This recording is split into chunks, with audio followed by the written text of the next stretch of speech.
PMC ప్రేక్షకులకి నమస్కారం. ప్రియమైన ఆత్మీయులారా, మనము గత కొన్ని రోజులుగా ధమ్మాపదం మీద అనేక రకాల అంశాల గురించి మనం చర్చించుకుంటున్నాము. గౌతమ బుద్ధుడి యొక్క సిద్ధాంతం గురించి, వారి యొక్క ఆధ్యాత్మిక మార్గం గురించి రకరకాల అంశాలపైన మనము చాలా సవివరంగా తెలుసుకుంటున్నాము. గత ఎపిసోడ్లలో మనము కొన్ని విషయాలు చాలా స్పష్టంగా తెలుసుకోవడం జరిగింది.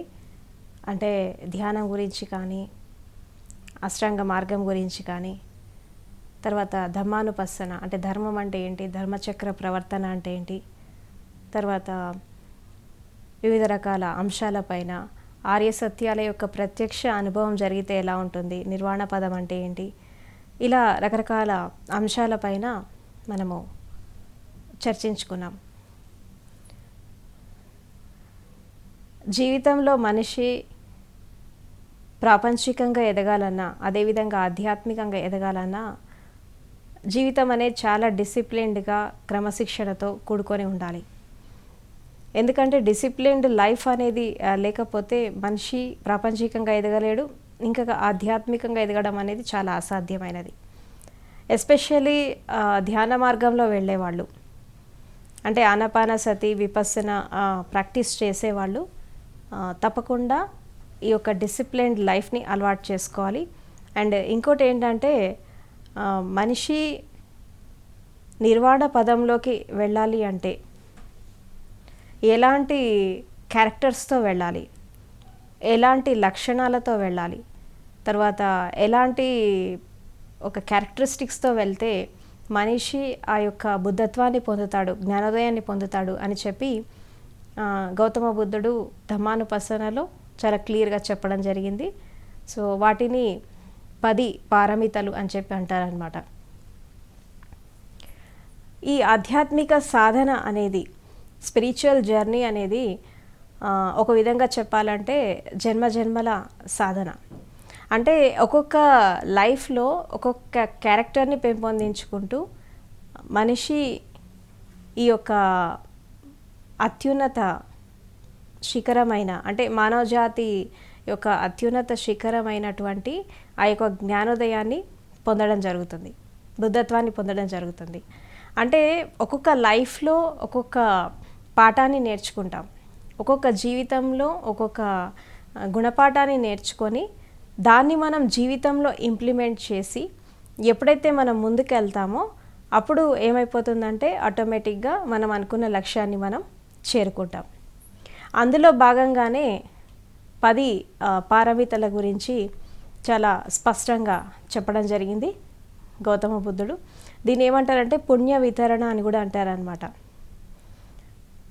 అంటే ఒక వ్యక్తి ధ్యానంలో ఎదగాలన్నా, ధ్యాన సాధనలో ఎదగాలంటే ఈ యొక్క 10 క్యారెక్టర్స్ని డెవలప్ చేసుకోవాల్సిన అవసరం ఎంతైనా ఉంది. ఈ 10 క్యారెక్టర్స్ అనేవి ఎంత బలంగా ఎదుగుతాయో, మనిషికి ఎంత బలంగా ఇవి డైజెస్ట్ అయిపోతాయో వాళ్ళ లోపల, అంత ఇదిగా వాళ్ళు ఆ యొక్క నిర్వాణ పదంలోకి ఎంటర్ అవ్వడం జరుగుతుంది అన్నమాట. అంటే ఈ రకరకాలుగా స్ప్లిట్ అయిపోయినటువంటి ఈ యొక్క చైతన్యాన్ని ఒక ఏకత్వంలోకి తీసుకురావాలంటే తప్పకుండా మనిషి ఈ యొక్క 10 క్యారెక్టర్స్ అనేది మెయింటైన్ చేయాలి లైఫ్లో అని చెప్పి గౌతమ బుద్ధుడు చాలా క్లియర్గా చెప్పడం జరుగుతుంది అనమాట. ఆ 10 క్యారెక్టర్స్ గురించి ఈరోజు మనం తెలుసుకుందాం. దాంట్లో ఫస్ట్ది ఏంటంటే నిష్క్రమణ పార్మి. నిష్క్రమణ అంటే ఏంటి అంటే ఒక విధంగా చెప్పాలంటే ప్రపంచం నుండి నిష్క్రమించడం. మనిషి పుట్టినప్పటి నుంచి చనిపోయేదాకా బహిర్ముఖమే జీవిస్తున్నాడు. అంటే తెల్లారి లేస్తే ప్రపంచం ప్రపంచం అనుకుంటా ప్రపంచపరమే జీవిస్తున్నాడు, కానీ అంతర్ముఖం కాలేకపోతున్నాడు. సో మనిషి అంతర్ముఖం కావాలి అంటే తప్పకుండా ఏకాంతంలోకి వెళ్ళాలి, ఒంటరి కావాలి, తర్వాత తనతో తాను మమేకమై ఎప్పుడైతే ఒక ధ్యాన సాధనలోకి ఎంటర్ అవుతాడో అప్పుడు తను ఈ యొక్క బుద్ధత్వాన్ని పొందుతాడు అని చెప్పడం జరిగింది. దానికి మొట్టమొదటి స్టెప్ ఏంటంటే నిష్క్రమణ పారమి. నిష్క్రమణ అంటే ఏంటంటే భారతదేశంలో పూర్వకాలంలో ఒక ధారణ ఉంది. ఏంటి అంటే ఎవరైతే ఆధ్యాత్మిక మార్గంలో ప్రయాణించాలనుకుంటారో వాళ్ళు తప్పకుండా ఒక సన్యాసిలాగా జీవితాన్ని గడపాల, అన్నీ వదిలేసి వెళ్ళిపోవాలా. అంటే ప్రపంచానికి దూరంగా, సంబంధాలకి, బంధాలకి, బాంధవ్యాలకి దూరంగా వెళ్ళి ఎవరైతే ఒక ఆధ్యాత్మిక సాధన చేస్తారో వాళ్ళు మాత్రమే ఆ లక్ష్యాన్ని చేరుకుంటారు అని చెప్పి భారతదేశంలో ఒక ధారణ ఉంది. అయితే బుద్ధుడు వచ్చాక ఏమైపోయిందంటే ఆయన ఏమంటాడంటే పరిస్థితి కాదు, మానసిక స్థితి మారాలి అని చెప్పి అంటాడు. మనం ఎక్కడ ఉన్నాము, ఎలా ఉన్నాము అనేది ఇంపార్టెంట్ కాదు, ఎట్లా ఉంటున్నాం అనేది ఇంపార్టెంట్. మన బాడీ, మైండ్ యొక్క నేచర్ ఎట్లా ఉంది, మన స్వభావం ఎట్లా ఉంది. అంటే ఈ యొక్క నెగిటివ్ మైండ్ తీసుకొని ఎప్పుడైతే మనము ఈ నెగిటివ్ మైండ్తో మనం హిమాలయాస్కి వెళ్ళినా, ఎక్కడికి వెళ్ళినా, ఏం వెళ్ళినా కానీ ఈ యొక్క మైండ్ సెట్ అనేది మారకపోతే, మానసిక స్థితి అనేది మారకపోతే మనిషి జీవితంలో మార్పు అనేది రాదు అని చెప్పి చెప్తాడనమాట. ఇక్కడ నిష్క్రమణ పారమి అంటే ఏంటంటే ప్రపంచంలో ఉంటూ కూడా ఒక సన్యాసి ఎలాంటి నియమాలైతే పాటిస్తాడో అలాంటి నియమాలు పాటిస్తూ గృహస్థ ధర్మంలో ఉన్నవాళ్ళు కూడా వాళ్ళు ఈ యొక్క జ్ఞానోదయాన్ని పొందొచ్చు అని చెప్పి చెప్తాడనమాట. ఎందుకంటే బుద్ధుడి కాలంలో ఒక విధంగా చెప్పాలంటే అన్నీ త్యజించి బౌద్ధ భిక్షువులై సన్యాసం స్వీకరించి సాధన చేసేవాళ్ళు మనకి చాలా తక్కువ కనబడతారు. మెజారిటీ పీపుల్ గృహస్థులే ఎక్కువ ఉన్నారు. ఈ గృహస్థ ధర్మంలో ఉన్నవాళ్ళు ఒక వాళ్ళకి వీలు దొరికినప్పుడల్లా బుద్ధ విహారాలకు వెళ్ళిపోయి, మొనాస్ట్రీస్కి వెళ్ళిపోయి ఒక సన్యాసిలాగా జీవితాన్ని గడిపి, అంటే ఒక సన్యాసి యొక్క లక్షణం ఏంటి అంటే తను డబ్బు సంపాదించడం, డబ్బు ఆర్జించడం అనేది చాలా తప్పు. ఒక సన్యాసికి తను ఇతరుల మీద ఆధారపడి జీవించాలి. అంటే ఒక దాన ధర్మాల మీద ఆధారపడి జీవించాలి సన్యాసి జీవితం అనేది. కానీ గృహస్థ ధర్మంలో అలా కాదు. గృహస్థు తప్పకుండా కుటుంబాన్ని పోషించాలా, డబ్బు సంపాదించాలి, ప్రపంచంలో ఎదగాలి, అన్ని రెస్పాన్సిబిలిటీస్ ఫుల్ఫిల్ చేసుకోవాలి. ఇది గృహస్థ ధర్మం అనమాట. అంటే ధర్మార్థ కామ మోక్షాలని తప్పకుండా చతుర్విధ పురుషార్థాలని సాధించి ముందుకెళ్ళాలి గృహస్థ ధర్మంలో ఉన్నవాళ్ళు. ఇక సన్యాసిలాగా ఉన్నవాళ్ళు, ఏ బంధాలు బాంధవ్యాలు లేని వాళ్ళు ఏంటంటే వాళ్ళు 24 hours ఆ యొక్క సాధనలోనే ఉంటారు. గృహస్థులకు కొంచెం కష్టం అవుతుంది, బట్ 24 hours ఆ సాధనలో ఉంటారు. అయితే బుద్ధుడు ఏం చేశాడంటే మరి గృహస్థ ధర్మంలో ఉండేవాళ్ళు కూడా మరి ఆ యొక్క స్థితికి వెళ్ళాలంటే వాళ్ళ యొక్క జీవిత విధానం అనేది ఎట్లా ఉండాలి అని చెప్పి ఈ 10 పారమితల ద్వారా చెప్పడం జరిగింది అన్నమాట. దాంట్లో ఫస్ట్ది ఏంటంటే నిష్క్రమణ పారమి. అంటే గృహస్థుగా ఉండేవాళ్ళు కూడా తమకి సమయం దొరికినప్పుడల్లా ఒక ఆశ్రమానికి వెళ్ళేసి, అంటే ఒక సన్యాసి ఎలాగైతే జీవితాన్ని గడుపుతాడో, ఒక సాధువు ఎలాగైతే ఒక జీవితాన్ని గడుపుతాడో అలాంటి జీవిత విధానాన్ని అలవర్చుకొని, అంటే ఎక్కడైతే మనం ఉంటామో ఆ తినే ఆహారం మంది కాదు, అక్కడ ఉండేటటువంటి అకామిడేషన్ కూడా మంది కాదు. ఎవరో మనకంటే ముందు ఎవరో ఒకళ్ళు దానం ఇచ్చిందో, ఎవరో ధర్మం చేసిందో ఆ ఫుడ్ కానీ కంఫర్ట్స్ కానీ మనకంటే ముందు వచ్చిన వాళ్ళు ఎవరో ఒకళ్ళు డొనేట్ చేసిన దాని ద్వారా మనం ఆధారపడి ఆ 10 days 20 days మనం అక్కడ లైఫ్ లీడ్ చేస్తామన్నమాట. అంటే మనదంటూ ఏమీ ఉండదు. మనదంటూ ఏమీ లేకుండా ఎప్పుడైతే మనం జీవిస్తామో అప్పుడు ఒక సన్యాసిలాగా లైఫ్ వెళ్ళిపోతుంది అనమాట. సో కాబట్టి ఈ నిష్క్రమణ పారమి అనేది ఫుల్ఫిల్ చేసుకోవడానికి ప్రతి వాళ్ళు కూడా సమయం దొరికినప్పుడు ఏదో ఒక సెంటర్కి వెళ్ళిపోయి, లేదంటే ఏదో ఒక ఆశ్రమానికి వెళ్ళిపోయి తప్పకుండా ఈ యొక్క సన్యాసిలాగా లైఫ్ లీడ్ చేసి ఒక 10 రోజులో 20 రోజులో వాళ్ళకి సమయాన్ని బట్టి వాళ్ళు అక్కడ సాధన చేసి రావాలి. అప్పుడు ఏమైపోతుందంటే ఈ యొక్క నిష్క్రమణ పారమి అనేది పెరుగుతూ ఉంటుంది. ఇంకొకటి నిష్క్రమణ పారమి అంటే దీన్ని మనకి పతంజలి యోగ శాస్త్రంలో దీన్ని ప్రత్యాహారం అని కూడా అంటాడనమాట. ప్రత్యాహారం అంటే ఏంటి అంటే రిటర్నింగ్ టు ద సోర్స్. అంటే మన మూలానికి మనం వెళ్ళడం, మనం ఎక్కడి నుంచి వచ్చాము, ఎక్కడికి వెళ్ళాలి అని ఎప్పుడైతే మనము ఆ లక్ష్యాన్ని తెలుసుకొని ఎప్పుడైతే మనం ప్రయాణం చేస్తామో దీన్ని అంటే కంటెంప్లేషన్ అంటారు. అంటే రిటర్నింగ్ టు ద సోర్స్, మన మూలానికి వెళ్ళడం, మన స్వభావానికి వెళ్ళడం, మన నిజమైనటువంటి ఇంటికి వెళ్ళడం, మన నిజమైనటువంటి చిరునామా పట్టుకొని అక్కడి నుంచి రిటర్న్ జర్నీ చేయడం. రిటర్న్ జర్నీ అంటే ఏంటంటే అంతర్యాత్ర, బహిర్యాత్ర కాదు, అంతర్యాత్ర చేయడం అనమాట. దీన్నే బుద్ధుడు నిష్క్రమణ అంటారనమాట. అంటే అన్నిటి నుంచి నిష్క్రమించడం, అంటే బంధాలు, బంధుత్వాలు, ప్రపంచము, డబ్బు, ఆస్తులు, పాస్తులు ఏది పట్టించుకోకుండా కేవలము ఒక వన్ పాయింటెడ్నెస్తో ఒకే ఒక లక్ష్యాన్ని పెట్టుకొని మనం ఎప్పుడైతే సాధన చేస్తామో అప్పుడు ఈ క్యారెక్టరిస్టిక్ అనేది డెవలప్ అవుతుంది అని చెప్పి చెప్తారనమాట. ఇట్లా నిష్క్రమణ పార్మి ఫుల్ఫిల్ చేసుకోవాలి టైం దొరికినప్పుడల్లా ఒక ధ్యాన సాధకుడు. ఇక రెండవది ఏంటంటే దానము.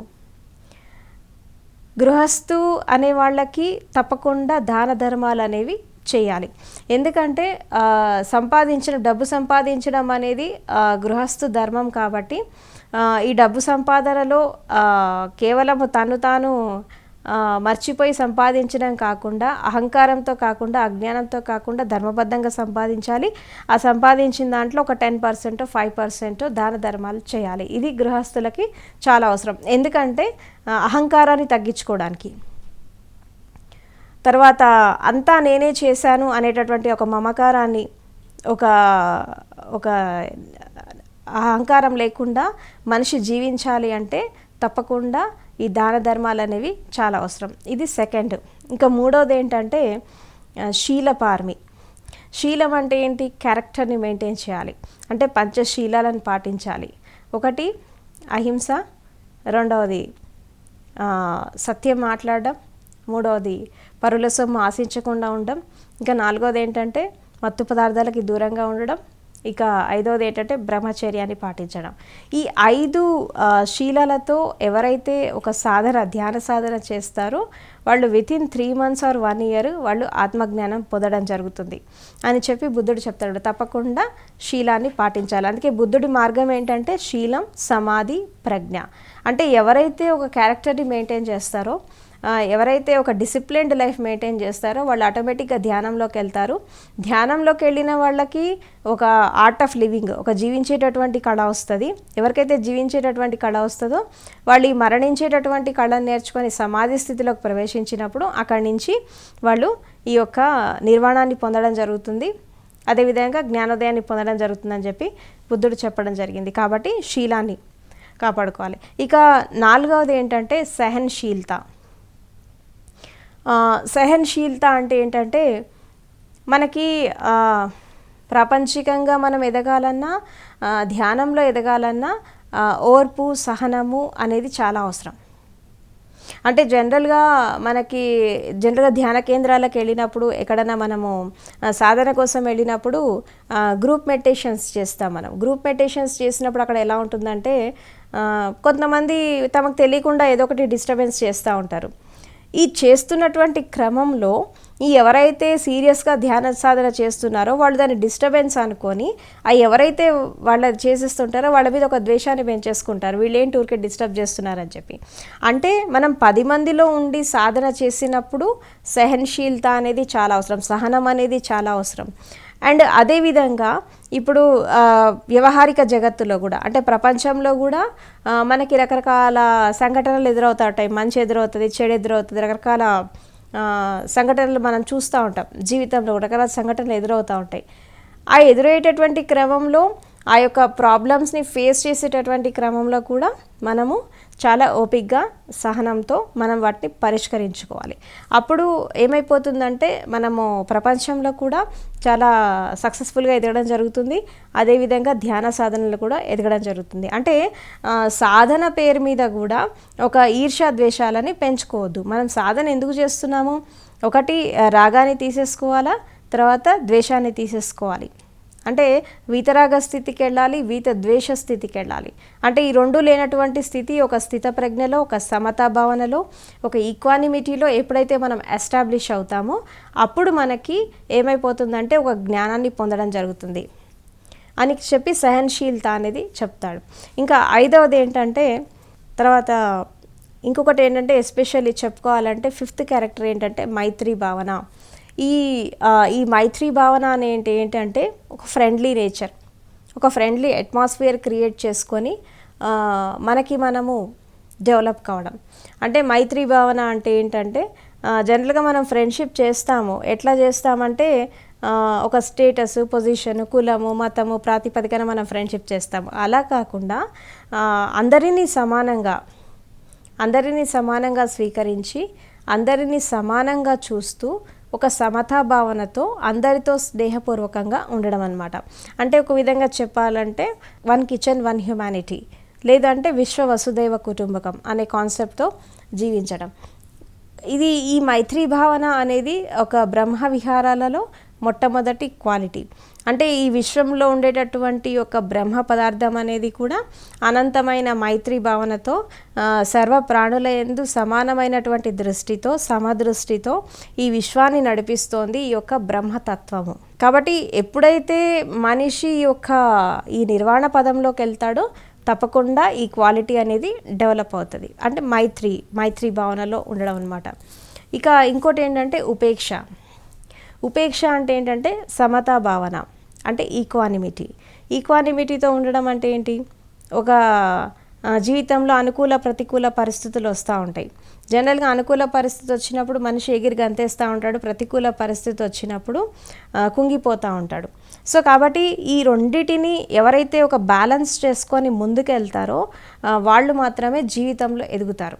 అంటే ప్రాపంచికంగా మనిషి ఎదగాలన్నా, తర్వాత ధ్యానంలో ఎదగాలన్నా కానీ బ్యాలెన్సింగ్ అనేది చాలా అవసరం. ఒక సమతా భావన, ఒక స్థితప్రజ్ఞ, తర్వాత ఒక ఈక్వానిమిటీ అనేది చాలా అవసరం. ఇది లేకపోతే మనిషి లైఫ్లో ఎదగలేడు, ఆధ్యాత్మికంగా ఎదగలేడు, ప్రాపంచికంగా కూడా ఎదగలేడు. కాబట్టి ఉపేక్ష అనేది కూడా చాలా అవసరం. ఇంకోటి ఏంటంటే దృఢ నిశ్చయం, స్ట్రాంగ్ డిటర్మినేషన్, అధిష్టానం అంటారు. అంటే మనం ఒక సాధన చేస్తున్నప్పుడు అంటే ప్రపంచంలో కూడా మనం ఏదైనా సాధించాలి అంటే కూడా ఒక స్ట్రాంగ్ డిటర్మినేషన్తో, ఒక సంకల్ప బలంతో మనం ఏదైనా సాధించాల్సి వస్తుంది. అదేవిధంగా మనము ఆధ్యాత్మికంగా ఎదగాలన్నా, ధ్యాన సాధనలో ఎదగాలన్నా కానీ ఒక సంకల్ప శక్తిని జాగృతం చేసుకొని మనం ఎదగాల్సి వస్తుంది. సంకల్పం అనేది లేకపోతే ప్రపంచంలో ఎవరేం సాధించలేరు. ఎందుకంటే సంకల్పమే మెయిన్.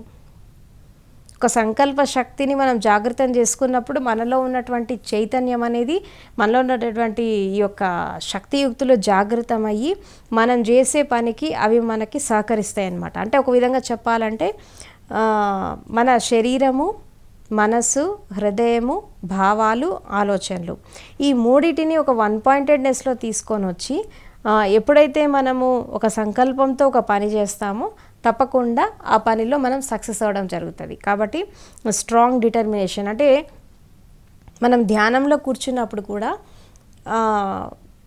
1 గంట ధ్యానంలో కూర్చుంటాము. 1 గంట మెడిటేషన్లో కూర్చున్నప్పుడు మనం ఎన్నిసార్లు కదులుతాం? శరీరాన్ని ఎన్నిసార్లు కదిలిస్తాము, మనసుని ఎన్నిసార్లు కదిలిస్తాము. అదేవిధంగా మనము ఒక స్థితప్రజ్ఞ లేకుండా ఎన్నిసార్లు మనం రాగద్వేషాలను పెంచుకుంటాము. ఇవన్నీ కూడా ఎందుకు జరుగుతాయి అంటే ఒక విధంగా చెప్పాలంటే ఒక స్ట్రాంగ్ డిటర్మినేషన్ లేక. సో కాబట్టి ఒక సాధకుడు 1 గంట మెడిటేషన్లో కూర్చుంటున్నప్పుడు తప్పకుండా ఆసన సిద్ధిని సాధించాలి. స్థిరమైన సుఖమైన ఆసనంలో ఒకసారి ఆసనం అనేది సెలెక్ట్ చేసుకొని కూర్చున్నప్పుడు గంట వరకు ఆసనాన్ని మనము ప్రొటెక్ట్ చేసుకోవాలి. ఎట్టి పరిస్థితిలో ఏదేమైనా పర్లేదు, ఆసనాన్ని మాత్రం కదిలించద్దు. ఈ గంట ఎప్పుడైతే శరీరం ఎంతవరకు అయితే కదలకుండా ఉంటుందో అంతవరకు మనసు అనేది కూడా ఆలోచన రహిత స్థితికి వెళ్ళేటటువంటి అవకాశం ఉంటుంది. శరీరం ఎంతెంత కదులుతుందో మనసులో ఆలోచనలు కూడా అంత వేగంగా వస్తూ ఉంటాయి. ఎందుకంటే శరీరము, మనసు, తర్వాత భావాలు ఇవన్నీ 3 ఒక మమేకత్వంలో ఒక హార్మనీగా వెళ్తూ ఉంటాయి. కాబట్టి మనము శరీరాన్ని ఎంత స్టేబుల్గా పెట్టుకుంటే మనసు అంత స్టేబుల్గా ఉంటుంది. అదేవిధంగా ఇమోషన్స్ కూడా అంత స్టేబుల్గా ఉంటాయి అన్నమాట. అప్పుడు మీరు ఒక ధ్యాన స్థితిలోకి, ఒక నిర్విచార స్థితిలోకి ఎంటర్ కావడం జరుగుతుంది. కాబట్టి అందుకే ఏమంటారు, ఏదన్నా ఒక పని చేసే ముందు ఒక దృఢ నిశ్చయం, స్ట్రాంగ్ డిటర్మినేషన్, ఒక అధిష్టానంతో మనము ఆ పని చేసినప్పుడు తప్పకుండా మనకి ఆ యొక్క పనిలో ఒక సిద్ధి అనేది సాధిస్తామని చెప్తారనమాట. కాబట్టి ఏ పని చేసినా, ప్రపంచంలో ఏ పని చేసినా కానీ ఒక సంకల్ప శక్తిని జాగృతం చేసుకొని ఒక దృఢ నిశ్చయంతో, స్ట్రాంగ్ డిటర్మినేషన్తో, అధిష్టాన భావనతో ఈ పని చేయాలి. ఇంకేం చెప్తారంటే మనిషికి ఒక కరుణ ఉండాలి, కరుణా భావన. అంటే కరుణా భావన అంటే ఏంటి అంటే భూతదయ, అంటే ఎదుటి వ్యక్తుల పట్ల ఒక సానుభూతి, ఒక సహిష్ణుత, తర్వాత ఒక కరుణా భావన. అంటే ఎవరన్నా ఏదైనా బాధపడుతున్నప్పుడు వాళ్ళ పెయిన్ అనేది మనం అనుభవించగలగాలి. ఇది ఎప్పుడు అనుభవిస్తాము అంటే ఇప్పుడు శరీరంతో బాడీ కాన్షియస్నెస్తో ఉన్నంతకాలం ఇది మనకు అర్థం కాదు. మైండ్ కాన్షియస్నెస్తో ఉన్నంతకాలం మైండ్ అనేది ఎట్లా ఉంటుంది, డాల్డ్రమ్స్లో ఉంటుంది. ఈ కామక్రోధ లోభమోహ ఈర్ష ద్వేషాలతో ఉంటుంది. మైండ్తో ఉన్నంతకాలం మనకు అది అర్థం కాదు, ఏది కరుణ అనేది అర్థం కాదు. ఎప్పుడైతే మనం ఒక హృదయ స్థితిలోకి వెళ్తామో, ఒక హృదయంలోకి ప్రవేశిస్తామో, అప్పుడు మనకి ఈ యొక్క కరుణా భావం అనేది, ఈ యొక్క ప్రేమ తత్వం అనేది వికసిస్తూ ఉంటుంది అనమాట. ఎంతెంత మనిషి కరుణా భావన ప్రేమతత్వంలోకి వెళ్తాడో అంత హృదయ వికాసం అనేది జరుగుతుంది. ఇప్పుడు జనరల్గా హృదయంతో ఆలోచించే వాళ్ళు, హృదయంతో బ్రతికే వాళ్ళు ప్రపంచంలో ఎంతమంది ఉన్నారంటే మనం వెళ్ళ మీద లెక్క పెట్టచ్చు. మెజారిటీ పీపుల్ మైండ్తో జీవిస్తున్నారు. ఈ మైండ్తో జీవించే వాళ్ళకి ప్రపంచపరమై జీవిస్తారు. వీళ్ళకి ఒక విధంగా చెప్పాలంటే ఎంతసేపు స్వార్థము, నీది నాది అనేటటువంటి భావనలే తప్పించి వీళ్ళకి ఒక కరుణ కానీ, జాలి, భూతద ఇవేం రావు. ఈ క్వాలిటీస్ అన్ని ఎక్కడ డెవలప్ అవుతాయి అంటే ఎప్పుడైతే హృదయ వికాసం జరుగుతుందో, హృదయం అనేది ఎక్కడైతే వికసిస్తుందో అక్కడ ఒక ఈ కరుణా భావన అనేది వికసిస్తుంది అనమాట. ఎప్పుడైతే కరుణ అనేది వికసిస్తుందో అప్పుడు ఏమైపోతుందంటే ఎవరికి ఎక్కడ ఏ చిన్న బాధ కలిగినా ఆ యొక్క బాధని ఇక్కడ మనం కూడా అనుభవిస్తాం. అంటే ఎదుటి వాళ్ళ బాధలని మన బాధలుగా మనం స్వీకరించి వాళ్ళకి మనం ఒక సొల్యూషన్ చూపించడం జరుగుతుంది అనమాట. ఇది కరుణ. ఇక ఇంకోటి ఏంటంటే ముదితా భావన. ముదిత అంటే ఏంటంటే ప్రీతి ప్రమోదం అంటారు. ఈ ప్రీతి ప్రమోదం అంటే ఏంటి అంటే జనరల్గా సొసైటీలో ఎవరైనా ఎదుగుతున్నటువంటి క్రమంలో మనము చాలామందిని చూసి జెలస్గా ఫీల్ అవుతాం. ఈ జెలస్గా ఎందుకు ఫీల్ అవుతామంటే మనకు లేనిదేదో వేరే వాళ్ళకి వస్తోంది అంటే ఆటోమేటిక్గా ఈర్ష వచ్చేస్తూ ఉంటుంది. అలా కాకుండా ఈ ఈర్ష అనేది రూపాంతరం చెందినప్పుడు ఏమైపోతుందంటే ఒక ఒక ముదితా భావనలోకి వస్తుంది. ముదితా భావనలోకి వచ్చినప్పుడు ఏమైపోతుందంటే అక్కడ వేరే వాళ్ళు ఆనందంగా సంతోషంగా ఉండడం చూసి వాళ్ళ సంతోషం ఆనందంలో మన ఆనందాన్ని మనం వెతుక్కుంటాం. అంటే ఒక విధంగా చెప్పాలంటే ఎదుటి వాళ్ళు హ్యాపీగా ఉంటే మనం కూడా హ్యాపీగా ఉంటాం. ఎదుటి వాళ్ళు సంతోషంగా ఉంటే మనము ఇక్కడ జల్స్గా ఫీల్ అవడం కాదు, మనం కూడా వాళ్ళ సంతోషంలో భాగస్వామ్యం అవుతాము. వాళ్ళ హ్యాపీనెస్లో కూడా మనము కూడా బాగా పాలు పంచుకుంటాం అన్నమాట. ఇది ముదితా భావన. కాబట్టి ఈ యొక్క క్వాలిటీస్ అనేవి అంటే మనము ఎంతెంత మనకి ధ్యాన సాధనలో మనం ఎదుగుతుంటే తర్వాత ఎంతెంత మనకి ఈ యొక్క బాడీ, మైండ్, హార్ట్ అనేది ప్యూరిఫికేషన్ ఎంతెంతైతే జరుగుతుందో అంత ఈ క్వాలిటీస్ అనేవి డెవలప్ అవ్వడం జరుగుతుంది అనమాట. ఈ క్వాలిటీస్ అనేవి ఎంతెంత డెవలప్ అవుతాయో మనిషి ఒక్కొక్క స్టేజ్ ముందుకు వెళ్తూ ఉంటాడు జ్ఞానోదయంలో కూడా. అంటే గౌతమ్ బుద్ధుడు ఏం చెప్తాడంటే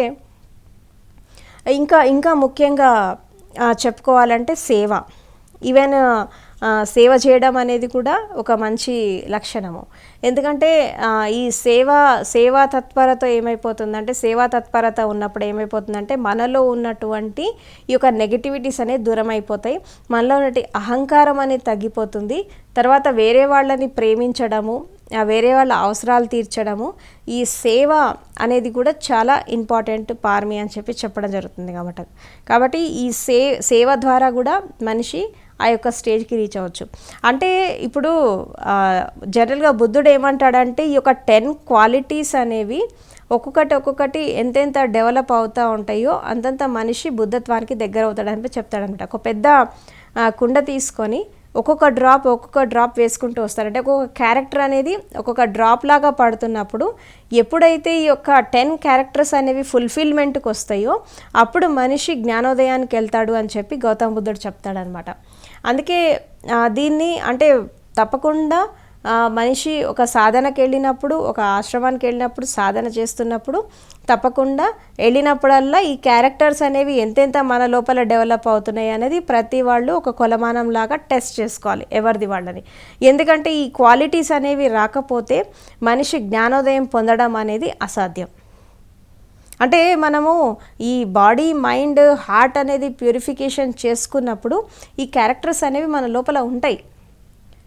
అయితే ఈ ప్రాపంచిక అట్రాక్షన్స్లో ఈ నెగిటివిటీస్ వల్ల ఈ క్యారెక్టర్స్ అనేవి అణగదొక్కబడి లోపల ఓ చెత్తా చెదారమంతా దాని మీద కప్పబడి ఏమైపోతుందంటే నిజమైనటువంటి క్వాలిటీస్ అనేవి మనకి కనబడకుండా పోయినాయి. కాబట్టి ఎప్పుడైతే మనం ఈ యొక్క శరీర శుద్ధి, మనశుద్ధి, భావశుద్ధి చేసుకుంటామో అప్పుడు ఆటోమేటిక్గా మనిషి ఈ యొక్క 10 క్యారెక్టర్స్ అనేవి ఎప్పుడైతే డెవలప్ అవుతాయో 10 క్యారెక్టర్స్తో మనిషి యొక్క జ్ఞానోదయాన్ని పొందడం జరుగుతుందని చెప్పి గౌతమ బుద్ధుడు చెప్పడం జరిగిందనమాట. మనిషి ధ్యాన సాధనలో ఎదగాలంటే ఈ క్యారెక్టర్స్ అనేవి డెవలప్ చేసుకోవాలి అని చెప్పి మనకి ధమ్మపదంలో చాలా స్పష్టంగా చెప్పడం జరిగింది. సో కాబట్టి ఈ 10 క్యారెక్టర్స్ అనేవి ఎవరైతే డెవలప్ చేసుకుంటారో వాళ్ళకి తెలియకుండానే వాళ్ళు ఆ యొక్క స్టేజ్లోకి ఎంటర్ అవుతారు, నిర్వాణ పదంలోకి ఎంటర్ అవుతారు. ఎప్పుడైతే నిర్వాణ పదంలోకి ఎంటర్ అవుతారో వాళ్ళు జ్ఞానోదయాన్ని కూడా పొందడం జరుగుతుందన్నమాట. సో ఈ యొక్క 10 పారమితలు డెవలప్ చేసుకోవాలి అంటే తప్పకుండా డైలీ ఒక 2 అవర్సా 3 అవర్సా తప్పకుండా ధ్యాన సాధనలో స్పెండ్ చేయాలి. జనరల్గా మెడిటేషన్ అనేది ఎట్లా ఉంటుందంటే 1 గంట చేసామా ధ్యానము ఇంకా మన పని అయిపోయిందా అనుకుంటే కుదరదు. ఎందుకంటే ధ్యానం అనేది 24 అవర్స్ జరగాలి. అంటే ప్రతి క్షణం జాగృతి, ప్రతి క్షణం ఎరుక, ప్రతి క్షణం ఒక అవేకెనింగ్, ప్రతి క్షణం ఒక అవేర్నెస్, దీన్ని తప్పకుండా మెయింటైన్ చేయాలి. ఎందుకంటే దీన్ని మెయింటైన్ చేయకపోతే ఏమైపోతుందంటే 1 గంట మెడిటేషన్ చేస్తారు, మళ్ళీ ఈ యొక్క ప్రపంచంతో మమేకమైపోయి మళ్ళీ అన్కాన్షియస్గా లైఫ్ లీడ్ చేయడము, మళ్ళీ అజాగ్రత్తలో బ్రతకడము, మళ్ళీ 1 గంట ధ్యానం చేస్తారు, మళ్ళీ ఆ యొక్క డస్ట్ని పైన వేసేసుకుంటూ ఉంటారు. కాబట్టి ఇట్లా కాదు, 24 అవర్స్ ఆ యొక్క మెడిటేటివ్నెస్లో ధ్యానపూర్వకంగా బ్రతకడం అలవాటు చేసుకోవాలి. ధ్యానాతీతులై బ్రతకడం అలవాటు చేసుకోవాలి. అంటే ఏ పని చేసినా కానీ చిన్న చిన్న పనులు జీవితంలో ప్రతిరోజు చేసే చిన్న చిన్న పనులు కూడా చాలా జాగ్రత్తగా చేయడం అలవాటు చేసుకుంటే ఏంటంటే చేసే ప్రతి పని కూడా ధ్యానం అయిపోతుంది. ఎప్పుడైతే చేసే ప్రతి పని ధ్యానపూర్వకంగా చేయడం అలవాటు చేసుకుంటారో అప్పుడు ఏమైపోతుందంటే మెడిటేషన్ అనేది జీవితంలో ఒక భాగం కాదు, ధ్యానమే జీవితం అయిపోతుంది. Meditation is not part of life, it will become life. కాబట్టి ఎవరైతే ఒక 24 గంటలు అంటే జనరల్గా మనం సంవత్సరాలు సాధన చేస్తున్నాం దేని కొరకంటే ఒక 24 అవర్స్ 24 గంటలు ఏ వ్యక్తి అయితే ఒక జాగృతిలో జీవితాన్ని గడుపుతాడో, ఒక ధ్యానపూర్వకంగా జీవితాన్ని గడుపుతాడో 24 అవర్స్లో కూడా మనిషికి జ్ఞానోదయం వస్తుంది అని చెప్పి గౌతమ బుద్ధుడు చెప్తాడనమాట. ఎందుకంటే దినమంతా చేసేటటువంటి పనులలో ఒక జాగృతి, తర్వాత ఏ పని చేసినా కానీ మనస వాచ కర్మణ ఆత్మపరంగా ఆ పనిలో ఇన్వాల్వ్మెంట్తో ఒక సాక్షిభావనతో మనం ఎప్పుడైతే ఆ వర్క్ చేస్తామో తప్పకుండా చేసే ప్రతి పని కూడా ధ్యానం అయిపోతుంది. అట్లా దినమంతా జరిగేటటువంటి ఈ యొక్క ప్రక్రియల పట్ల మనం జాగృతిలో ఉన్నప్పుడు ఏమైపోతుందంటే ఇంకా మనము నైట్ పడుకుంటాము. ఈ పడుకునేటటువంటి క్రమంలో కూడా ఏమైపోతుందంటే ఒక కాన్షియస్ స్లీప్లోకి వెళ్తాం. కాన్షియస్ స్లీప్ అంటే ఎట్లా ఉంటుందంటే శరీరం అనేది రిలాక్స్ అవుతూ ఉంటుంది, మైండ్ అనేది రిలాక్స్ అవుతూ ఉంటుంది, బట్ మీలో ఉన్నటువంటి ఆ యొక్క జాగృతి అనేది ఎప్పుడు మెలుకుతూ ఉంటుంది. ఆ యొక్క ధ్యాన శక్తి అనేది మిమ్మల్ని ఎప్పుడు మెలుకుతూ ఉంచుతూ ఉంటుంది అనమాట. ఒకవేళ కళలు వచ్చినాయి అనుకోండి, కళలకి కూడా మీరు సాక్షి అవుతారు. శరీరం పట్ల మనసులో జరిగేటటువంటి ప్రతి ప్రక్రియల పట్ల కూడా మీరు జాగృతిలో ఉండగలుగుతారు. ఎందుకంటే ఇప్పుడు నిద్రలో జాగృతిలో ఉండాలంటే తప్పకుండా ఈ యొక్క మెళకువతో ఉన్నప్పుడు జాగృతిని తప్పకుండా మెయింటైన్ చేయాలి. అదేవిధంగా నిద్రపోయినప్పుడు ఆటోమేటిక్గా జాగృతి వస్తూ ఉంటుంది అనమాట. దీన్నే మనకి శ్రీకృష్ణుడు ఏం చెప్తాడంటే యానిషా సర్వభూతాయాం తస్యాం జాగృతి సంయమే అంటాడు. అంటే ప్రపంచమంతా పడుకున్న ధ్యానయోగి మేల్కొంటాడు అని చెప్పి చెప్తాడనమాట. ఎలా మేల్కొంటాడు? మేల్కొనడం అంటే మెలుకుతూ ఉండి అటు ఇటు తిరగడం కాదు. మన లోపల ఒక చైతన్యం ఉంది. ఆ చైతన్యం అనేది ఎట్లా ఉంది అంటే ఇటు శరీరంతో మనస్సుతో మమేకమైపోయి అది పనిచేస్తూ ఉంది. ఎప్పుడైతే మనము ఈ యొక్క శరీరాన్ని మనస్సుని జాగృతిలో ఉంచి శరీరం పట్ల మనస్సు పట్ల ఒక సాక్షితత్వంలో ఎప్పుడు ఉంటామో ఆ యొక్క చైతన్యం అనేది ఈ యొక్క శరీరం నుంచి మనస్సు నుంచి డిటాచ్ అయిపోతుంది. ఎప్పుడైతే డిటాచ్ అయిపోతుందో ఏమైపోతుందంటే అది ఒక ఫైర్ లాగా, ఒక అగ్నిలాగా మన లోపల వెలుగుతూ ఉంటుంది. సో ఆ ఫైర్ అనేది ఎట్లా ఉంటుంది అంటే దానికి ఇక నిద్ర అనేది ఉండదు, 100% అది జాగృతిలో ఉంటుంది అనమాట. ఈ జాగృతిలో ఉన్నప్పుడు ఏమైపోతుందంటే మనకి శరీరం పైన మనసు పైన జరిగేటటువంటి ప్రతి ఒక్క ప్రక్రియని అది గమనిస్తూ ఉంటుంది అనమాట. వాళ్ళని ఏమంటారంటే ధ్యాన యోగులు అంటారనమాట. సో కాబట్టి ఇక్కడ మనము 4 స్టేజెస్ గురించి మనము తెలుసుకోవాలి. ఒకటి జాగృతి, రెండవది స్వప్న, మూడవది సుసుప్తి, నాలుగవది తుర్య. ఈ 4 స్టేజెస్ ఉంటాయి. అంటే ధ్యాన యోగంలో వెళ్ళే వాళ్ళకి ఈ 4 స్టేజెస్ క్రాస్ అవ్వకుండా వెళ్తారనమాట. జాగృతి అంటే ఏంటి అంటే రోజుకు 1 గంట సేపు మనం మెడిటేషన్ చేస్తాం. మెడిటేషన్ చేశాక 1 అవర్ 2 అవర్స్ చేస్తాము. దాని తర్వాత క్రమబద్ధంగా చేసేటటువంటి ప్రతి పనిని మనం ఎప్పుడైతే ఒక జాగృతిలో చేయడం అలవాటు చేసుకుంటామో, ఒక సాక్షిభావంతో చేయడం అలవాటు చేసుకుంటామో మనకి అవేర్నెస్ అనేది అలవాటు అయిపోతుంది. ఫస్ట్ పార్ట్ ఏంటి? Body awareness. ఈ బాడీ అవేర్నెస్ అనేది ఏంటంటే శరీరంతో చేసేటటువంటి కర్మల పట్ల జాగృతి, ఇది ఫస్ట్. సెకండ్ది ఏంటంటే మైండ్ అవేర్నెస్, అంటే మనసులో వచ్చేటటువంటి ఆలోచనల పట్ల జాగృతి. ఇక మూడవది ఏంటంటే హార్ట్ అవేర్నెస్, అంటే హృదయంలో వచ్చే భావాల పట్ల జాగృతి. ఎప్పుడైతే ఈ మూడిటి పట్ల ఒక జాగృతి వచ్చిందో అప్పుడు ఏమైపోతుందంటే జాగృతి అనేది మీ జీవితంలో ఒక భాగం కాదు, మీరే జాగ్రత్త స్వరూపంలోకి వచ్చేస్తారనమాట. ఎప్పుడైతే మీరు ఒక 20 అవర్స్ 12 అవర్స్ మీరు దీన్ని జాగృతిని మెయింటైన్ చేయగలిగితే ఇక నెక్స్ట్ ఏంటంటే స్వప్నానికి వెళ్తారు. ఈ స్వప్నం అంటే ఏంటి? మనం నిద్రపోతాం. నైట్ టైంలో నిద్రపోయినప్పుడు కళలు వస్తాయి, అవునా? కళలు వచ్చినప్పుడు ఎలా ఉంటుంది? మనము మంచి వస్తే మంచికి, కళలో కూడా మంచి చెడు ఉంటాయి కదా, మంచి స్వప్నాలు ఉంటాయి, చెడు స్వప్నాలు ఉంటాయి. సో మంచి స్వప్నం వచ్చినప్పుడేమో దాంతో మనం ఒక రాగాన్ని పెంచేసుకుంటాం, చెడు స్వప్నం వచ్చినప్పుడు ద్వేషాన్ని పెంచేసుకుంటాం. అంటే స్వప్నాలలో కూడా రాగద్వేషాలు పెంచేసుకుంటున్నాం దాని పట్ల. కాబట్టి ఇక్కడ ఈ యొక్క స్వప్నాలని కూడా జాగృతిలో మనం చూడగలుగుతాం. అంటే అక్కడ జరిగేటటువంటి సంఘటన మంచి కానీ చెడు కానీ మనం ఒక స్థిత ప్రజ్ఞలో దాన్ని చూడగలుగుతాం అనమాట. ఎప్పుడైతే ఒక స్థిత ప్రజ్ఞలో చూస్తామో ఏమైపోతుందంటే మనకు ఆ స్వప్నం యొక్క స్టేజ్ నుంచి కూడా దాటిపోతాం. అంటే మనకి ధ్యాన సాధన అనేది ఎంతెంత పెరుగుతుందో మనకి ఇంకా నిద్రపోయినప్పుడు కళలు కూడా రావు. అంటే మెళకువతో ఉన్నప్పుడు ఆలోచనలు అనేవి ఎంతెంత తగ్గిపోతాయో నిద్రపోయినప్పుడు కళలు కూడా తగ్గిపోతాయి. ఒక స్టేజ్ వస్తుంది కంప్లీట్గా అసలు కళలు ఉండవు. అప్పుడు మీరు ఏమవుతారంటే సుసుప్తిలోకి ఎంటర్ అవుతారు. సుసుప్తి అంటే ఏంటి? ఒక విధంగా చెప్పాలంటే సుసుప్తి అంటే సమాధి స్టేట్ అన్నట్టు. ఈ సమాధి స్టేట్లోకి వెళ్ళినాక ఏమైపోతుందంటే అక్కడ మీకు శరీరం ఉండదు, మనసు ఉండదు, ఆలోచనలు ఉండవు, భావాలు ఉండవు, ఏమీ ఉండవు. మీరు కంప్లీట్గా ఒక శూన్యమైన స్థితిలో ఉంటారు. అంటే సమాధి స్టేట్లో అంటే ఒక విధంగా ఆల్మోస్ట్ అన్నీ డెడ్ అయిపోతాయి. ఈ డెడ్ అయిపోయిన టైంలో ఏం జరుగుతుందంటే నెక్స్ట్ స్టెప్ ఏంటంటే మీరు తుర్యాలోకి ఎంటర్ అవుతారు. తుర్య అంటే ఏంటి అంటే ఒక విధంగా చెప్పాలంటే ఆత్మజ్ఞానం అన్నట్టు.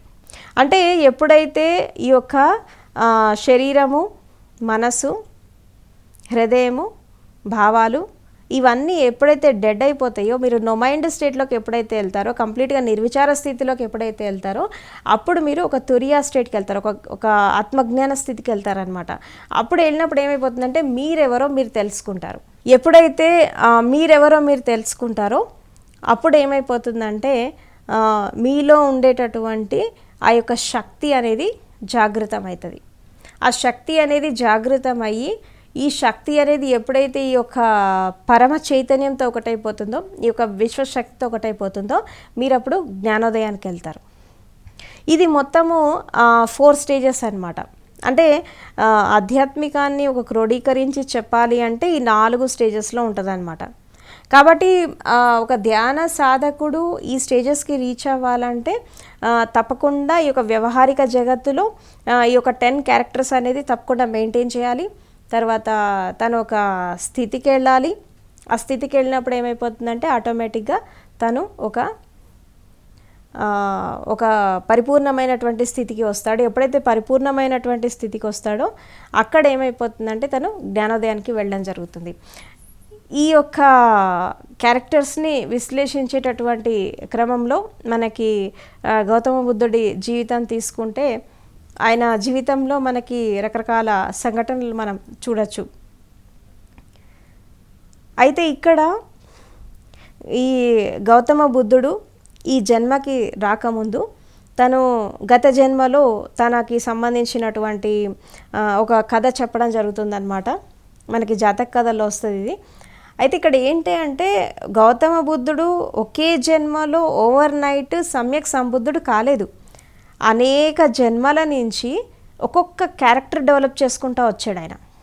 అంటే ఒక జన్మలో శీలం, ఒక జన్మలో సేవ, ఇంకో జన్మలో అధిష్టానము, ఇంకో జన్మలో నిష్క్రమణ, ఇంకొక జన్మలో ధ్యానము, సత్యము, తర్వాత వీర్యము, పరాక్రమము, నెక్స్ట్ మైత్రి, కరుణ, ఇట్లా ఒక్కొక్క క్యారెక్టర్ డెవలప్ చేసుకుంటూ వచ్చి ఇంకా ఈ యొక్క బుద్ధుడి జన్మకి రాకముందు అంతకుముందు జన్మ ఏంటంటే ఆయన ఒక ఏనుగు రూపంలో ఉంటాడనమాట తన గత జన్మలో.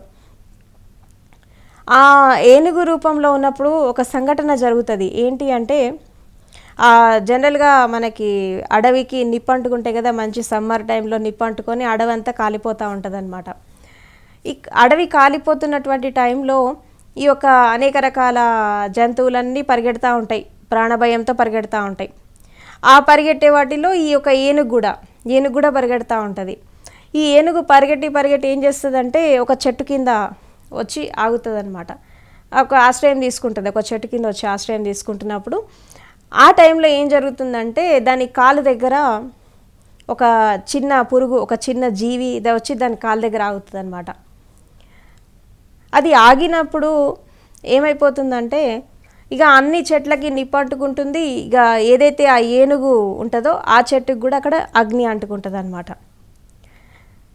ఇది తప్పించుకునేటటువంటి ప్రయత్నం చేస్తుంది, కానీ ఇది అడుగు వేస్తే దాని కాలు దగ్గర ఉన్న జీవి చనిపోతుంది. సో ఆ కాలి దగ్గర ఉండేటటువంటి ఆ యొక్క జీవిని కాపాడడానికి ఆ ఏనుగు తన్ని తాను కాల్ చేసుకుంటుంది. అంటే ఇక్కడ ఏంటి, ఒక కరుణ, ఒక అహింస అనేది ఈ 2 క్యారెక్టర్స్ అక్కడ డెవలప్ అయినాయి. సో ఒకటేసారి ఆ యొక్క ఏనుగు జన్మ నుంచి ఒకటేసారి ఆయన సిద్ధార్థుడిలాగా పుట్టడం జరిగింది ఈ జన్మలో. అందుకే మనకి మాయాదేవి, గౌతమ బుద్ధుడి యొక్క తల్లి మాయాదేవి గర్భవతిగా అయ్యే ముందు ఆమె ఒక స్వప్నాన్ని చూస్తుంది. ఏంటి అంటే ఒక తెల్లటి ఏనుగు వచ్చి, ఒక పద్మాన్ని తీసుకొని తెల్లటి ఏనుగు వచ్చి తన గర్భంలో ప్రవేశించినట్టు తను ఒక కలగంటది అనమాట. ఒక సింబాలిక్గా చెప్తారు అది. అంటే ఆ లైఫ్ నుంచి ఒకటేసారి ఒక బుద్ధ పురుషుడిలాగా ఆయన రావడం జరుగుతుంది. అంటే ఇక్కడ ఈ యొక్క అహింసకి తర్వాత ఈ యొక్క కరుణకి ఎంత వాల్యూ ఉందో మీరు ఇక్కడ గమనించవచ్చు. ఎందుకంటే ఈ అహింస అనేది తర్వాత కరుణ అనేది ఈ 2 ఒక నాణ్యానికి 2 వైపుల్లాగా ఉంటాయి. ఎవరైతే అహింసతో ఉంటారో వాళ్ళకే కరుణ ఉంటుంది, ఎవరికైతే కరుణ ఉంటుందో వాళ్ళు తప్పకుండా అహింసావాదులై ఉంటారు. సో కాబట్టి ఈ 2 క్యారెక్టర్స్ అనేవి ఒకదానికొకటి అనుసంధానమై ఉంటాయి. కాబట్టి ఆ జన్మలో ఆ యొక్క చిన్న జీవిని కాపాడడానికి ఆ చెట్టుకి ఏదైతే నిప్పంటుకొని ఆ కొమ్మ విరిగి ఆ ఏనుగు మీద పడి ఆ ఏనుగంతా కాలిపోతుంది. కానీ అది తప్పించుకోకుండా ఆ జీవిని కాపాడడానికి తను తాను కాల్ చేసుకుంటుంది. అంటే ఒక విధంగా చెప్పాలంటే త్యాగం చేస్తుంది, జీవితాన్ని త్యాగం చేసింది, ప్రాణత్యాగం చేస్తుంది ఆ ఉన్న జీవి కోసం. ఎందుకంటే అది ఆ ఏనుగు దగ్గర ఒక ఆశ్రయం కోరుకొని వచ్చింది. ఇక్కడ ఉంటే సెక్యూర్డ్గా ఉండొచ్చు, ఏం కాదు అని చెప్పి ఆశ్రయం కోరుకొని వచ్చింది కాబట్టి ఆ జీవిని కాపాడడానికి ఆ ఏనుగు తను తాను కాల్ చేసుకోవడం జరిగిందనమాట. సో ఆ జన్మలో చేసినటువంటి ఆ యొక్క ప్రాణత్యాగం అనేది ఈ జన్మలో వచ్చాక ఒక జ్ఞానవంతమైనటువంటి, ఒక మంచి చైతన్యవంతమైనటువంటి ఒక బుద్ధ పురుషుడిగా జన్మించడం జరిగింది. సో కాబట్టి ఇట్లా ఒక్కొక్క జన్మలో ఒక్కొక్క క్యారెక్టర్ని డెవలప్ చేసుకుంటూ ఈ జన్మలోకి వచ్చేసరికి గౌతమ బుద్ధుడు సమ్యక్ సంబుద్ధుడైనాడు అనమాట. అంటే సంపూర్ణమైనటువంటి జ్ఞానోదయాన్ని పొందడం జరిగింది. అంటే ఎవరైనా కానీ ఇది ఒక విధంగా చెప్పాలంటే ఈ యొక్క నెగిటివిటీస్ తీసేసుకొని ఈ పాజిటివిటీని పెంచుకోవడము, మంచి ధర్మాలను పెంచుకోవడము, శీలాన్ని పెంచుకోవడము, తర్వాత ఈ యొక్క పారమితలను పెంచుకోవడం, పుణ్య వితరణని పెంచుకోవడం అనేది ఇది ఒక లైఫ్లో జరిగేది కాదు. ఒక్కొక్క జన్మలో సాధన చేసుకుంటూ వచ్చి అది ఫుల్ఫిల్మెంట్ అనేది ఎప్పుడైతే వస్తుందో, దాని యొక్క సంపూర్ణత్వం అనేది ఎప్పుడైతే వస్తుందో అప్పుడు ఏమైపోతుందంటే ఆటోమేటిక్గా మనిషి ఒక సమ్యక్ సంబుద్ధుడు కావడం జరుగుతుంది. కాబట్టి ఇక్కడ గౌతమ బుద్ధుడు ఆయన స్పష్టంగా చెప్పడం జరుగుతుంది ఏంటి అంటే, ఎవరికైతే ఈ 10 క్యారెక్టర్స్ అనేవి సంపూర్ణంగా డెవలప్ అవుతాయో, సంపూర్ణంగా వాళ్ళు పెంపొందించుకోగలుగుతారో వాళ్ళు ఇదే లైఫ్లో జ్ఞానోదయం పొందుతారని చెప్పి చెప్తాడనమాట. ఇలా గౌతమ బుద్ధుడి జీవితంలో చాలా కథలు మనం చూస్తూ ఉంటాము. అదేవిధంగా ఈ యొక్క సేవా తత్పరత, ఎస్పెషల్లీ ఈ సేవా తత్పరత తీసుకుంటే కూడా వాస్తవానికి గౌతమ బుద్ధుడు తను చేరాల్సినటువంటి గమ్యాన్ని తను చేరిపోయాడు, తను అనుకున్న లక్ష్యాన్ని తను నెరవేర్చుకున్నాడు. బట్ అయినా కానీ ఒక కరుణతో, ఒక సేవా తత్పరతతో దాదాపు ఒక 40 ఇయర్స్, అంటే ఆయనకి జ్ఞానోదయము వచ్చింది, ఆయనకి 40 ఇయర్స్ ఉన్నప్పుడు వచ్చింది. దాదాపు తనకి 80 ఇయర్స్ ఉన్నంత వరకు, అంటే దాదాపు 40 సంవత్సరాలు ఆయన సేవ చేశాడు మానవాళికి అన్ని విధాలుగా. అంటే మనుషులని జ్ఞానంలో, సత్యంలో, అహింసలో, తర్వాత శీలంలో, సమాధిలో, ప్రజ్ఞలో ఎస్టాబ్లిష్ చేయడానికి తను దాదాపు ఎన్నో రోజులు కష్టపడ్డాడు ఆయన. అంటే ఎన్నో వేల కిలోమీటర్లు కాలినడకతో ప్రయాణం చేసి ఆయన ధర్మ ప్రచారం చేయడం జరిగింది.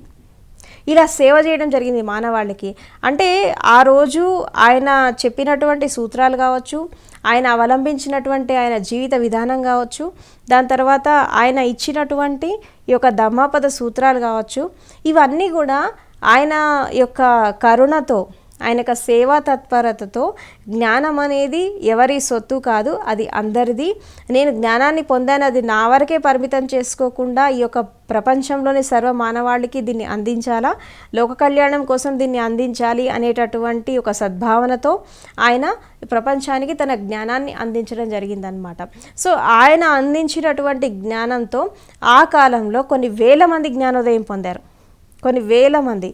ఎందుకంటే గౌతమ బుద్ధుడు అంటే గౌతమ బుద్ధుడి కంటే ముందు చాలామంది ఋషులు, మునులు, సత్పురుషులు వీళ్ళంతా చాలామంది ఉన్నారు.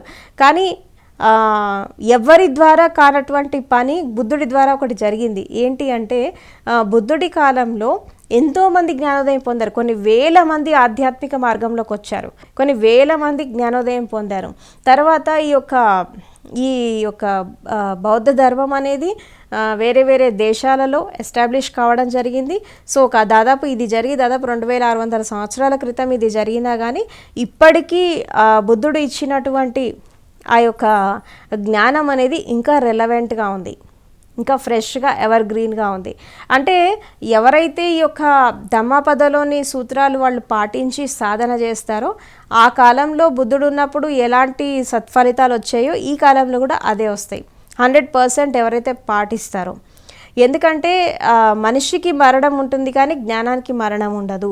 కాబట్టి ఎవరైతే ఈ యొక్క జీవిత సత్యాలతో ముందుకెళ్తారో, ఎవరైతే శీల సమాధి ప్రజ్ఞలతో ముందుకెళ్తారో వాళ్ళు తప్పకుండా ఇదే లైఫ్లో జ్ఞానోదయాన్ని పొందడం జరుగుతుంది అని చెప్పి ఆయన చెప్పడం జరిగిందనమాట.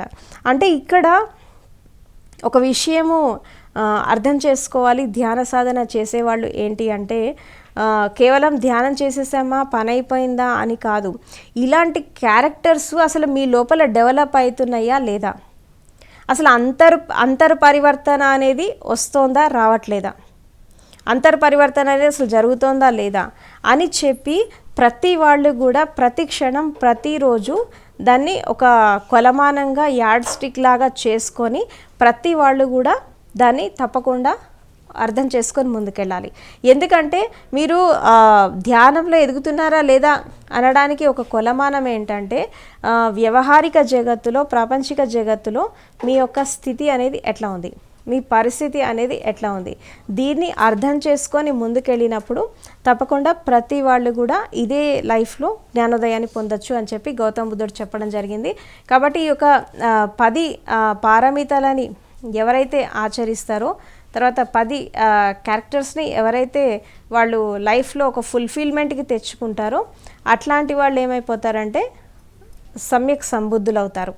అంటే జ్ఞానోదయం పొందడం అనేది కూడా సంపూర్ణంగా పొందాలి. జనరల్గా జ్ఞానోదయం పొందేటటువంటి స్టేజెస్లో కూడా మనకి రకరకాల స్టేజెస్ ఉంటాయి అన్నమాట.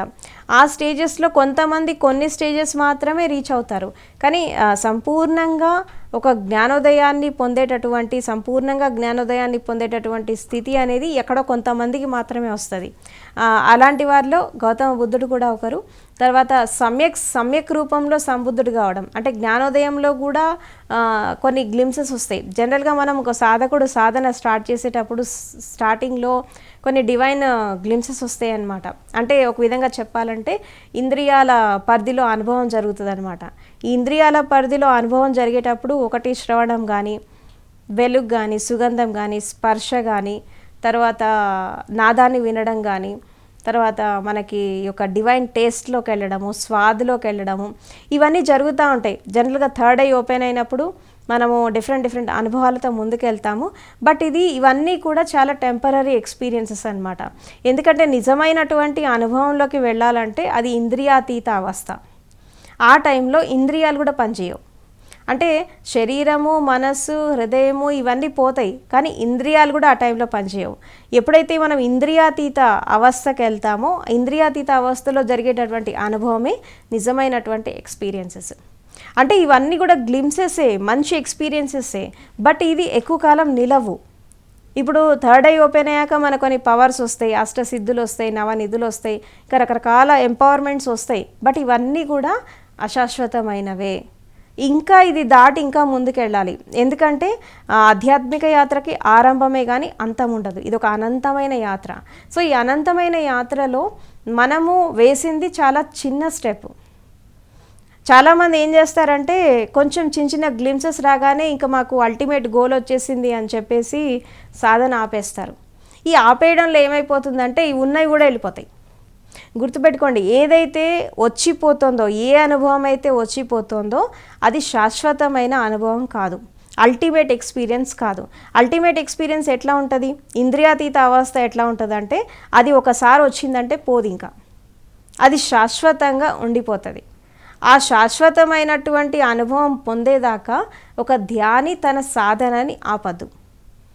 అంటే మెజారిటీ పీపుల్ ఏం చేస్తారంటే కొన్ని గ్లిమ్సెస్ రాగానే ఇంకా అయిపోయిందిలే, మనం గోల్ రీచ్ అయ్యామని చెప్పి ఇంకా ధ్యానానికి ఎక్కువ ఇంపార్టెన్స్ ఇవ్వరు, సమాధికి ఎక్కువ ఇంపార్టెన్స్ ఇవ్వరు.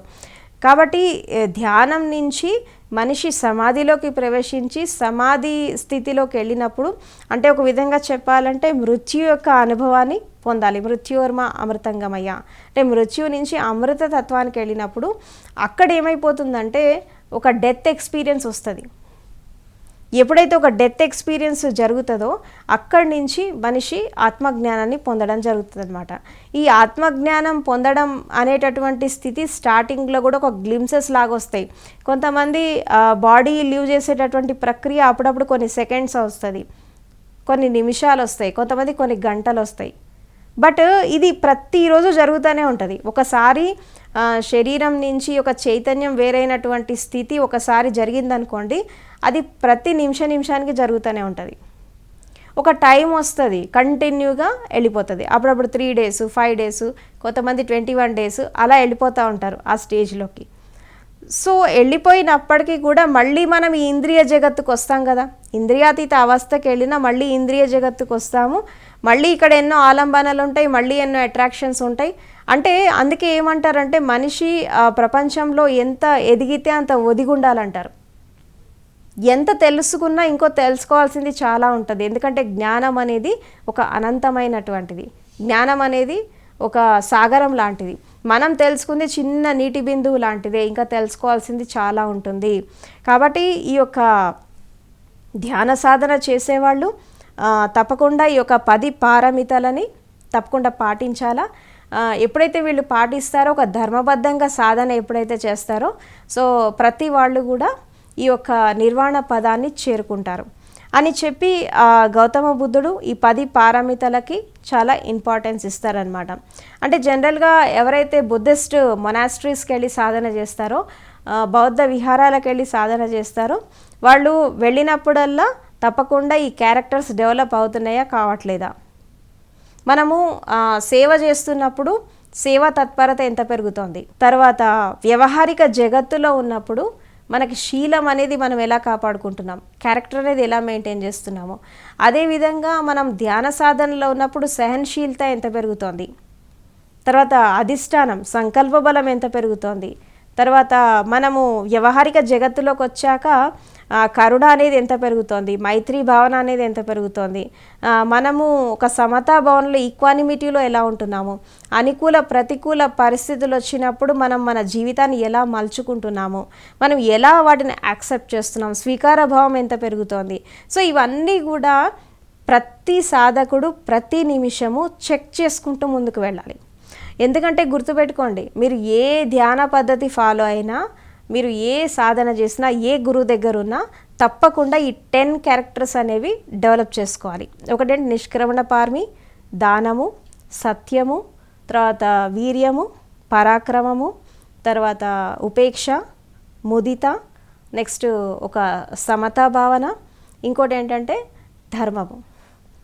ఈ యొక్క క్యారెక్టర్స్ అనేవి డెవలప్ కాలేదనుకోండి, మీరు ధ్యాన సాధనలో ఎదగనట్టే.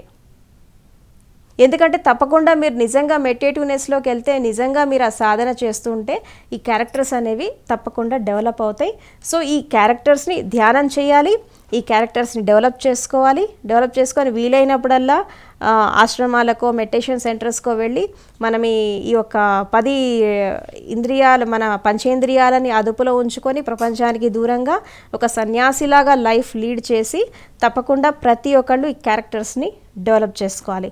ఇది డెవలప్ చేసుకుంటేనే మనిషికి సమ్యక్ రూపంలో సంబుద్ధుడవుతాడు, సంపూర్ణమైనటువంటి జ్ఞానోదయం పొందుతాడు అని చెప్పి గౌతమ బుద్ధుడు చెప్పడం జరిగింది. కాబట్టి మిత్రులారా, మీరు ఇవి డెవలప్ చేసుకోండి. ఈ క్యారెక్టర్స్ని మీ లైఫ్లో ఎంతెంత డెవలప్ చేసుకుంటారో మీరంత జ్ఞానోదయానికి దగ్గర అవుతూ ఉంటారు. వీటిని దృష్టిలో పెట్టుకొని మీరు సాధన చేయండి. కాబట్టి నా మాటలు ఇంత శ్రద్ధగా ప్రేమగా విన్నారు. మీ అందరికీ కృతజ్ఞతలు.